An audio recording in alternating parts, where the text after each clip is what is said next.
जय श्री कृष्णा। राधे राधे दोस्तों। क्या आपके घर विराजते हैं लड्डू गोपाल? क्या आप लड्डू गोपाल की सेवा करते हैं? क्या आपके लड्डू गोपाल खंडित हो गए हैं, अर्थात उनका हाथ या पैर का कोई हिस्सा टूट गया है? क्या अब आप परेशान हैं कि हमें लड्डू गोपाल की खंडित मूर्ति का क्या करना है? दोस्तों, यदि आपके घर लड्डू गोपाल की सेवा होती है तो कभी न कभी आपको यह बात जरूर चिंतित करती होगी कि यदि हमारे लड्डू गोपाल खंडित हो जाए तो हम क्या करें। हम अपने लड्डू गोपाल, अपने लल्ला से इतना प्रेम करते हैं कि हम यह बात सोचना भी नहीं चाहते। हम कभी भी यह सोच ही नहीं सकते कि अपने लल्ला के बगैर कैसे रहेंगे। परंतु अगर ऐसा हो जाए तो हमें क्या करना चाहिए? हमारे शास्त्रों के अनुसार हमें खंडित मूर्ति या फिर चित्रपट की पूजा नहीं करनी चाहिए, इसे अशुभ माना जाता है।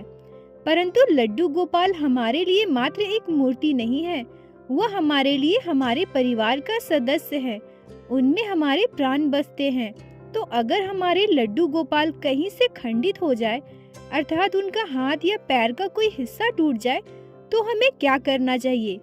इसे बताने से पहले मैं आप लोगों के साथ एक छोटी सी कहानी शेयर करना चाहती हूँ, जिसे सुनकर आप लोग खुद यह बात समझ सकते हैं कि हमें क्या करनी चाहिए। वैसे यह कोई कहानी नहीं है, यह हमारे यहाँ सच में घटित घटना है। हमारे पड़ोस में एक अंकल आंटी रहते थे। उनके घर में लड्डू गोपाल विराजित थे। वह उनकी बहुत ही अच्छे से सेवा करते थे। परंतु एक दिन आंटी के हाथ से लड्डू गोपाल छूट गए और उनका हाथ टूट गया, जिससे आंटी और उनका पूरा परिवार परेशान हो गया। अंकल आंटी के साथ साथ उनका पूरा परिवार लड्डू गोपाल से बहुत प्रेम करता था। वो लोग समझ नहीं पा रहे थे कि अब क्या करें। उन्होंने पास के मंदिर के पुजारी जी से पूछने के लिए गए कि अब हमें क्या करना चाहिए। अब जैसे हमारे शास्त्रों के अनुसार हमें खंडित मूर्ति की पूजा नहीं करनी चाहिए, वैसे ही पंडित जी अपने ज्ञान के अनुसार उनसे बताया कि आप अपने लड्डू गोपाल को नदी में प्रवाहित कर दो। आंटी जी ने पूरे विधि विधान के साथ जैसे पंडित जी ने बताया था, लड्डू गोपाल की मूर्ति को कपड़े में लपेटकर अच्छी सी टोकरी में डालकर नदी में प्रवाहित कर दिए। अंकल आंटी का भरा पूरा परिवार था। उनके घर में किसी चीज की कमी नहीं थी। बहुत बड़ा बिजनेस था, व्यापार था, 2 जगह फ्लैट थे, घर में गाड़ी थी, किसी चीज की कमी नहीं थी। परंतु वह कहते हैं ना, भगवान अपने आप में कभी कोई दोष नहीं लेते। उनके परिवार में किसी को बहुत ही भयानक बीमारी लगी। धीरे धीरे उनका सारे पैसे चले गए, उनकी गाड़ियाँ, उनका मकान, सब कुछ चला गया।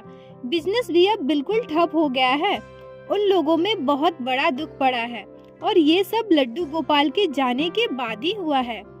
दोस्तों, इस कहानी से आप लोग थोड़ा तो समझ ही गए होंगे कि हमें क्या करना चाहिए। इसके बाद मैं आप लोगों को एक और बात बताना चाहूंगी। जब कभी भी आप वृंदावन जाओगे तो वहाँ पर यशोदा जी का मंदिर है। पहले संसाधनों की भारी कमी थी। लोग जब भी 4 धाम की यात्रा पर जाते थे तो अपने लड्डू गोपाल को यशोदा जी के मंदिर में रख कर जाते थे। वहाँ आपको 200 से भी ज्यादा लड्डू गोपाल मिल जाएंगे। जब 4 धाम से वापस आते थे तो अपने लड्डू गोपाल को साथ अपने घर लेकर आते थे।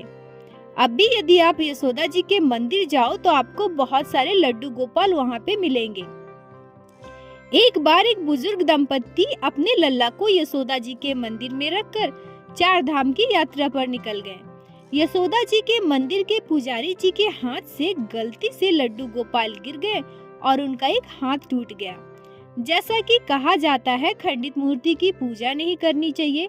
पंडित जी ने भी यही सोचा कि हम कल जाकर के लड्डू गोपाल को नदी में विसर्जित कर देंगे। जब दंपत्ति वापस आएंगे तो वृंदावन से कोई और लल्ला ले जाकर अपने घर में विराजित करके उनकी सेवा कर सकते हैं। उसी रात पंडित जी को लल्ला का सपना आता है। सपने में लल्ला पंडित जी से कहते हैं, बाबा, अगर आपका कोई हाथ या पैर टूट गया ना तो मैं भी आपको नदी में विसर्जित कर दूंगा। यह बात सुनते ही पंडित जी की नींद खुल जाती है। सुबह उठकर अलग अलग मंदिर में वृंदावन में जो बड़े पंडित है, उनसे पुजारी जी बात करते हैं और उन्हें ये भी बताते हैं कि आज मैं लल्ला को नदी में विसर्जित करने जा रहा था क्योंकि उनका एक हाथ टूट गया है। तब सभी पंडितों ने मिलकर यह फैसला किया कि लड्डू गोपाल को विसर्जित नहीं किया जाएगा। लड्डू गोपाल स्वयं आकर सपने में उन्हें इस बात की चेतावनी देके गए हैं। दोस्तों, यदि हम बुजुर्ग हो जाएं, हमारा हाथ या पैर या शरीर का कोई हिस्सा टूट जाए, तो क्या हमारे बच्चे हमें नदी में विसर्जित कर देंगे या हमें घर से निकाल फेंकेंगे? यदि भगवान न करे हमारे बच्चे का हाथ या पैर टूट जाता है या उन्हें कोई गंभीर बीमारी हो जाती है, तो क्या हम अपने बच्चे को घर से निकाल देते हैं? नहीं ना, हम अपने बच्चे का अपने अंतिम सांस तक इलाज करवाते हैं, उसकी सेवा करते हैं। उसे ठीक करवाने के लिए हमसे जितना हो सके हम सारे प्रयास करते हैं और उसे ठीक करवाते हैं। हम तब तक उसे अलग अलग डॉक्टर के पास ले जाते हैं जब तक वो ठीक नहीं हो जाता। तो क्या लड्डू गोपाल हमारे लिए बस एक मूर्ति मात्र है? नहीं ना, हम उसे अपने बच्चे, अपने भाई, अपने दोस्त, अपने सखा की तरह, अपने परिवार के सदस्य की तरह मानकर उनकी पूजा करते हैं। लड्डू गोपाल हमारे भगवान हैं। हम उन्हें खुद से दूर कैसे कर सकते हैं? उन्हें नदी में कैसे विसर्जित कर सकते हैं? फिर आप सोचोगे कि जब हम खंडित मूर्ति की पूजा नहीं कर सकते तो फिर हम लड्डू गोपाल का क्या करें? दोस्तों, वृंदावन में बहुत से ऐसे दुकान हैं जहाँ पे लड्डू गोपाल की खंडित मूर्ति की मरम्मत की जाती है। जैसे हमारे लिए हॉस्पिटल होता है, जब हम बीमार होते हैं तो वहाँ जाकर अपना इलाज करवाते हैं, वैसे ही लड्डू गोपाल का वो हॉस्पिटल समझ लीजिए। आप अपने कान्हा को वहाँ ले जाकर उन्हें पहले के जैसा ठीक करवा सकते हैं। पर बहुत से लोग ये भी कहेंगे कि हमारे लल्ला को हम वहाँ कैसे ले जाएं? हमारे लल्ला का तो प्राण प्रतिष्ठा हुआ है, उनमें जान है। तो इसके लिए आप लोग एक काम कर सकते हैं।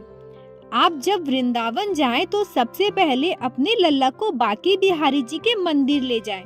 बांके बिहारी जी के मंदिर में जाकर आप मन ही मन बांके बिहारी जी से कहें, हे प्रभु श्री बांके बिहारी, हम अपने लल्ला के प्राण आपको सौंपते हैं। जब तक हमारे लल्ला ठीक होकर वापस नहीं आ जाते, तब तक हमारे लल्ला के प्राण आप में रहेंगे। इसके बाद जब हमारे लल्ला ठीक हो जाए तो हम उन्हें आपसे वापस ले जाएंगे। उसके बाद आप अपने लल्ला को ठीक करवाने के लिए दे सकते हैं। जब आपके लल्ला बिल्कुल ठीक हो जाए तो फिर से लल्ला को लेकर बांके बिहारी जी के मंदिर में जाए। वहाँ जाकर आप अपने हिसाब से कह सकते हैं, हे बांके बिहारी, हे प्रभु, मुझे मेरे लल्ला के प्राण वापस दे दो। मैं लल्ला को अपने घर ले जाना चाहती हूँ, वहाँ विराजित करना चाहती हूँ, इनकी सेवा करना चाहती हूँ। इसलिए आपसे मैं अपने लल्ला के प्राण वापस मांगती हूँ। इस तरह से स्वतः ही लड्डू गोपाल में प्राण प्रतिष्ठा पहले के जैसे हो जाएगी।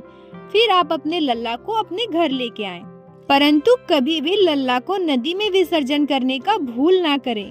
बोलो बांके बिहारी नाथ की जय, लड्डू गोपाल की जय, जय जय श्री राधे।